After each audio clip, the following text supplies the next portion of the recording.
చిరునవ్వులతో బ్రతకాలి, చిరంజీవిగా బ్రతకాలి, ఆనందాలను అన్వేషిస్తూ అందరి కోసం బ్రతకాలి, అందరినీ బ్రతికించాలి, చిరునవ్వులతో బ్రతకాలి, చిరంజీవిగా బ్రతకాలి.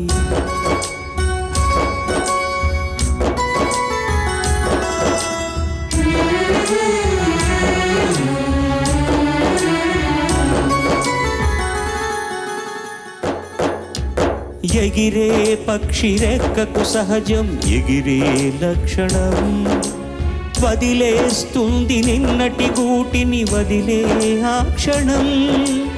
ఏది నీది కాదని అనుకో ఏదో నాటికి, అయినా రేపు మిగిలే ఉంది ఆశావాదికి.